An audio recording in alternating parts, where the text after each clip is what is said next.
You're listening to Heroes in the Moment. What's up, heroes? I'm Michael. And I'm Nathan. Today, weekly recap number 21. 21? Number 21. That's our last one, right? Last one of the year Wow. until we go into 2023. Let's That's go. That's been a lot. It's been a lot, and we just want to hope that you guys had a Merry Christmas, and we're back delivering this podcast for you guys. We got a fire one today. Facts. We got some, obviously, we got some heavy DC news. A little late news just because the holiday season is hard to crank them out in certain orders, but a little late news. So DC news, and then we got one piece of MCU news. Okay. And then we are going to get ready for this. We're going to do our 2022 movies ranks. So these are not just movies in general of 2022. These are movies that me and Nathan have ranked on this podcast, or Nathan and I, all you grammar people. All right, anyway, that we have ranked on this podcast, like Top Gun Maverick and Everything Everywhere All at Once. Obviously, those would be top tier, but they're not included because we didn't review them. We saw them, but we didn't review them. Eligible. Yes, very They're true. not eligible. So these are all very much like, our DC, Marvel, Harry Potter era kind of films that we included in here. So that is to come. So first off, we're going to start off DC news and we'll go from there. All right. So right off the bat, a sad piece of news to start off this podcast, unfortunately, and that being Henry Cavill is officially done as Superman in the DCU. It hurts. It's truly a sad day. I know that we'll always look at a new Superman, with bias. I'm being like, to be fair, what else could you have done in James Gunn's position? Like Henry Cavill's 40, and it just so happens that Gunn's been tasked with just starting the new universe. Right, exactly. So it just sucks because you have such a good actor who had played this character in a sucky universe. So finally, when there's a good plan, he's now kind of aged out of that. I know, and that it stinks because Henry, like you said, Henry Cavill is a perfect Superman, and it's so unfortunate because I understand Gunn and Saffron, what they're trying to do. They're trying to completely reboot the franchise, trying to make it new. As we saw the new DC Studios logo, we have all the original characters. It looks cool. It looks fire. I love the animated silhouettes. Yes, it looks amazing. The six. Yes, the main ones. And it's very unfortunate because, like we said, Cavill just got announced his return in October back in Black Adam, and now it's being stripped away and he was fired again. And I just feel so bad for him because I feel terrible, dude. He's just such a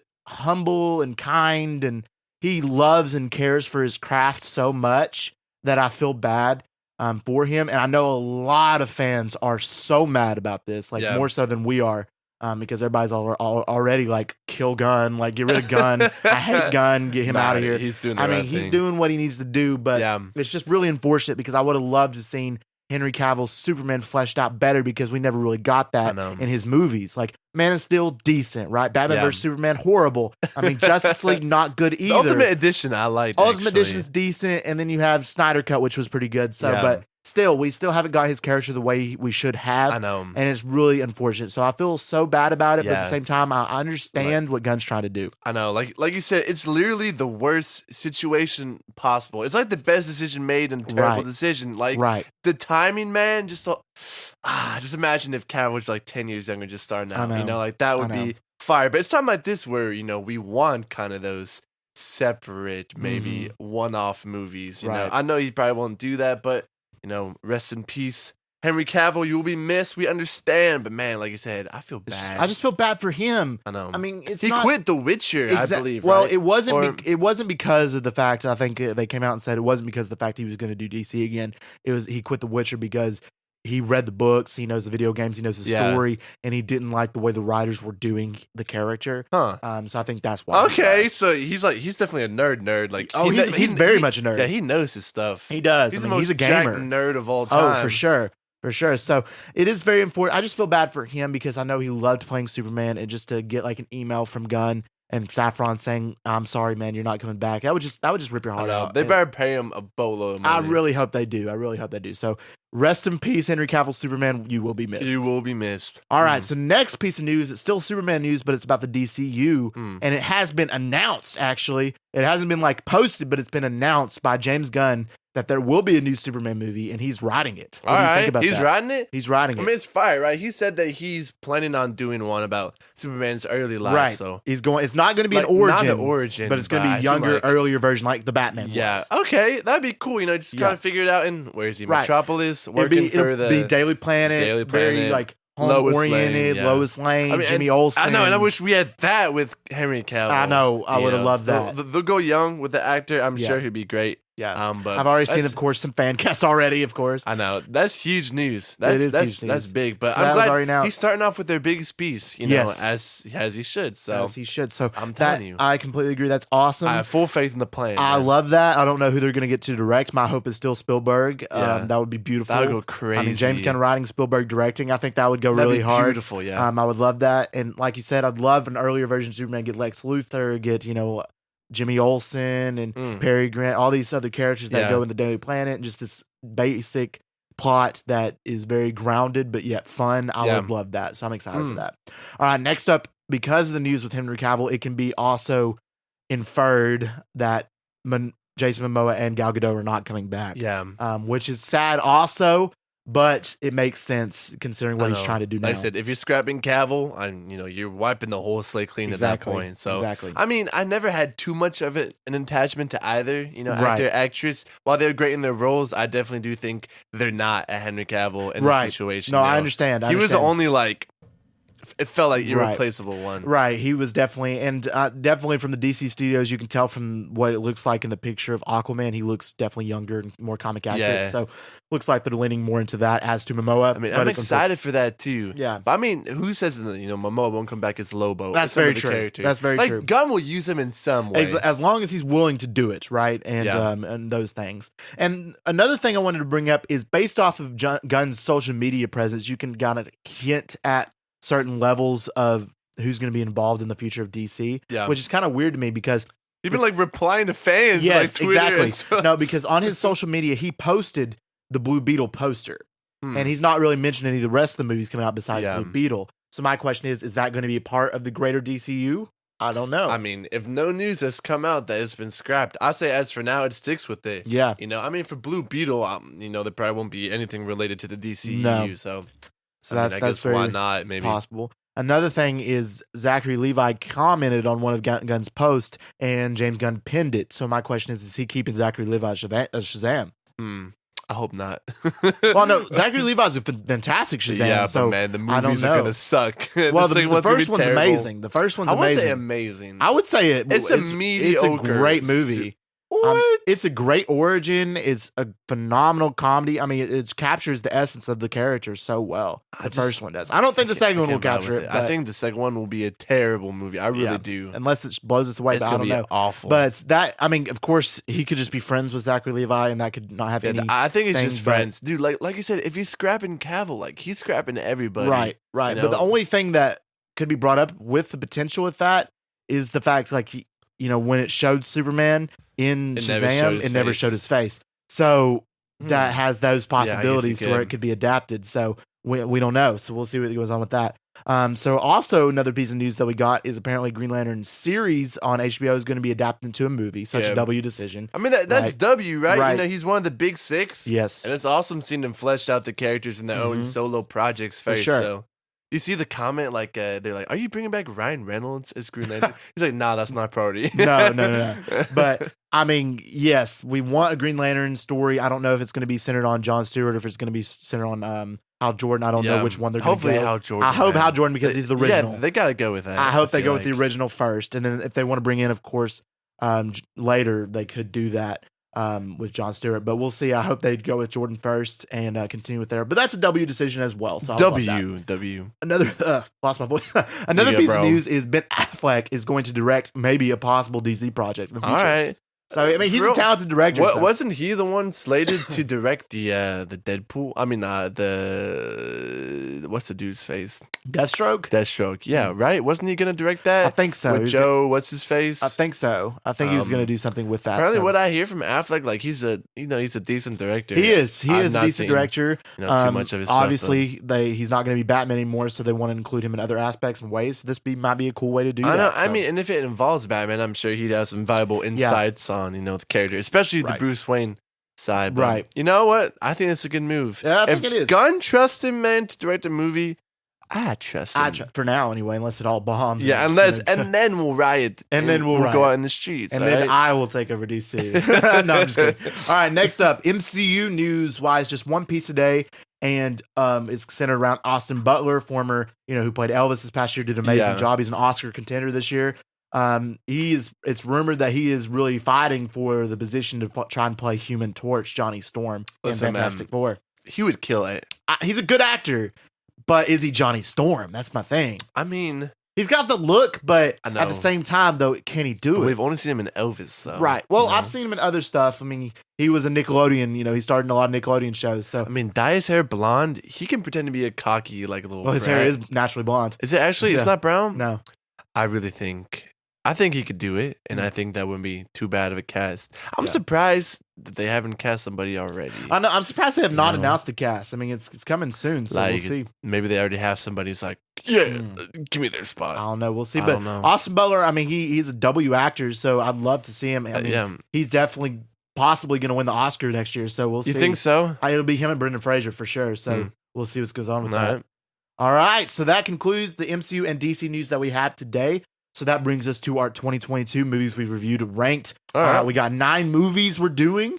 We're going to obviously go from 9 to 1 and review them. Obviously, we've had some bad movies. We've had some good movies. So we're going to review them. So would you like to go first or you want me to go first? I'll do it. Number 9, we're coming in with one of the worst movies I've ever seen in my life. And I kid you not. Not only it is the worst movie in Marvel, but generally one of the worst I've ever seen. I kid you not. It's Thor, Love and Thunder, number 9. None of the characters are true themselves. They butcher literally Christian Bale's character. They waste all of his potential. They ruin Thor's character. Jane is okay, decent. The plot is terrible. The CGI is terrible. The humor is terrible. I will not rewatch this. This movie is trash. Number 9 for a reason. You put number 9 as Thor: Love and Thunder. That's actually shocking to me. Considering they're just not true to the characters as I think with number 8 maybe. Okay, all right, I'll leave it there and I'll talk about it a little bit more in depth. But my number 9 is Morbius. I mean, it made more $1 billion. Obviously, it should be number 1. Should be. No, all jokes aside, this movie is absolute dog water. This is a trash movie. I mean, from the dialogue, from the plot, from the everything. It does not have a redeemable quality. The reason that it is number 9 and not compared to my number 8 is because of the end credit scene and the piece of dialogue. I think this has something to do with Spider-Man, and I think we should get another team. That piece of dialogue is probably, arguably, probably the worst piece of dialogue I've ever heard. Yeah, it's pretty in a movie. Bad. It's horrible. Michael Keaton wasn't even there. It was absolutely horrible. And when you have a character go, "You wouldn't want to see me when I'm hungry," it makes me it turns me off. And whereas Thor: Love and Thunder, it actually has a couple good scenes, and this one does not. So I have it. Listen, man, that's a good point. So number 8, it's Morbius. These two, I'll see. Sad as it is, bottom 2. The only reason this is not number 9 is because of the famous line, "It's Morbin time," and that might be the only redeemable quality, right, about this movie. While I've seen it twice now, I've regretted it both times. I feel like you're putting it number 8 because of the meme potential of Morbius. Yeah, honestly, I just felt like Morbius was more Morbius than Thor was Thor. Gore the God Butcher was Gore the God Butcher. While Thor is probably a better constructed movie, I feel like they just screwed up with the characters more than Morbius did. While Morbius really didn't do anything. Everything is really dark. There's a lot of dumb CGI fights. The plot is really simple. Matt Smith, who's an amazing actor, his role is so weird, and the ending is so predictable. Like I said, the dialogue is terrible. Yo, the homie who directed this movie I don't know. This has to be the most generic superhero movie I've ever seen in my life. Pretty bad. It's just terrible. So it sits at number 8 for a reason. So all right, for my number 8, we talking about Thor: Love and Thunder. I agree with everything you said. It's a horrible movie, but I do think Morbius is a step down. I mean, the only reason that this is not is because of Christian Bale, right? Yeah, Christian Bale was amazing in every part. I just wish he would have killed some people. He's the God Butcher for a reason. He should have killed some people. Also, another reason it's number 8, not number 9, is because the black and white scene. That was a great scene, and it actually was a good scene of the movie, and it was the only good scene of the movie, unfortunately. And it was just cool. They completely dumbed down Thor's character. They made him horrible, and it was a laughingstock. I do not trust Taika Waititi anymore, and that's unfortunate because he did such a great job with Thor Ragnarok. So it's really crazy how this movie could have potentially been a really, really good movie if written and directed better, but it just did not turn out that way. So that's why it's number 8. All right, I respect it, man. We're going number 7. Which I consider to be the worst movie in the Harry Potter franchise. Really? Yeah, and that's Fantastic Beasts: Secrets of Dumbledore. And you changed your mind on that. I did, and that was like within the last month as I've been rethinking it. But here's the main thing, man. The literal title of the movie, Secrets of Dumbledore, that's not even the main plot of the movie. Right. The movie in screen time spends about 6 or 7 minutes. Like literally, it's sub 10 on the Secret of Dumbledore. Right. And like they built it up like it was some big thing, and then it wasn't. And then they turned all the attention on the smaller, minor characters. Like the direction of the Fantastic Beasts is terrible right now. Right. The movie as a whole, yeah, it's some decent acting performances. It some shouldn't good even CGI, have anything to do with the Fantastic but Beasts. the plot was so bad. The plot was terrible, man. With the whole animal and Matt Mikkelsen killing it, bringing it up, and that choose a leader. And like it just was not believable, man. And they should have stuck with their main characters, dude. But they didn't. They strayed from the truth, and they paid the price. Okay. So this is at number 7. Okay. Coming at number 7 for me, I have DC League of Super Pets. This movie just it was fun for what it was, but at the same time, it ultimately it's not that great. I mean, it had some redeemable qualities. For example, Kevin Hart as Ace the Bat Hound was the best part of the movie. So funny. It was great. And then I think Dwayne Johnson did a great job as Crypto, honestly, better than he did Black Adam. But honestly, this movie just was not that great in retrospective of the other movies comparatively. So I have it number 7. All right, number 6. I'm going. Speaking of Dwayne Johnson, Black Adam. Speaking of generic superhero movies, this is like just barely a notch above Morbius. I feel like better action scenes, better CGI. Better acting performances, but like, we said in our other podcasts, the zombie plot, the son and the mother subplot, the villain, man, it just was so unbelievable. The plot was bad. The dialogue, I think, out of all these movies was the worst. I think Black Adam had the worst dialogue for the whole movie. Right. It's not something I would rewatch. And I'm glad that it's part of the DCEU and not the DC Studios. So. All right. That's why it's coming at number 6. I also have Black Adam, but not for the reasons that you have it. I personally had a good time watching this movie, and I will not forget that. No, I agree. It's not that great of a movie, and it has a lot of downfalls, and it has a lot of subplots, like you said, that's not as good. But it will never take away from the fact that I had a good, entertaining time watching this movie. Yeah. It was fun. Dr. Fate was amazing. Hawkman was amazing. Black Adam, to an extent, has some great parts. And the action was phenomenal. I enjoyed all those things. And of course, the end credit scene did not go anywhere. And it's very unfortunate, but I enjoyed seeing him back for the last time and kind of getting at least a final goodbye to him. And it's really unfortunate, that it would be this way because I had hope it would be better. But at the same time, I did have a good time watching this movie, so I have it at 6. All right. I respect it. Let's see, number 5. My number 5, we're going League of Super Pets. So I obviously would like this movie a lot more if I was a kid. It's always something towards them. Even though the comic characters, it's dealing with the adults will recognize. Right. I did like the acting performances, like you said. I think these guys brought their A game. I wasn't a huge fan of the plot. It was silly, it was funny, it had some heartwarming moments. But as far as animation goes, it wasn't anything special. Movies like The Bad Guys blew this film out of the water this year as far as animation goes. So while it's a nice little flick, primarily for children, it's not anything special. So that's why I have it number 5. Okay. All right, I respect that. Coming in my number 5, I have Fantastic Beasts: Secrets of Dumbledore. Now, I get everything that you said, but it will not change the fact that when I walked out of the theater and we were talking, I had a good time watching this movie. Yeah. It will never change that fact. It's not the best plot. It should have had more of a focus on Dumbledore. Should have just stripped away the Fantastic Beasts title. Shouldn't have anything to do with the Fantastic Beasts. However, I had a good time watching this movie. It was fun. It was entertaining. Of course, Jacob was the best. I mean, you had Dumbledore, and I think Jude Law, plays a great Dumbledore. And Mads Mikkelsen, honestly, I think he played a great Grindelwald. And all these factors, yes, it was not that great of a movie, but I still personally think it's the best Fantastic Beasts movie. Mostly because I don't like either of the first two anyway. I really don't either. But I personally like this one better, and I had an entertaining time watching it, so that's my number 5. All right. Number 4, and it really pains me to say this because I'm not a big fan of this movie, but I have to put it number 4. It's Doctor Strange, Multiverse of Madness. I mean, I feel like our list is going to be pretty similar from here on out. A waste of potential, some great performances. It kind of makes me wonder what this movie could have been with a different director. I know. With bigger ideas and, Sam Raimi. Like I said, I don't think this movie is it had original director. It's a bad movie. I think it's Scott Dickerson, I think, would have been a lot better.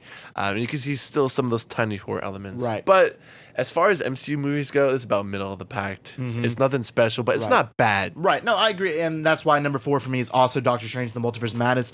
Same thing you said, like, it had so much potential. It should have really went into the multiverse more so than it did.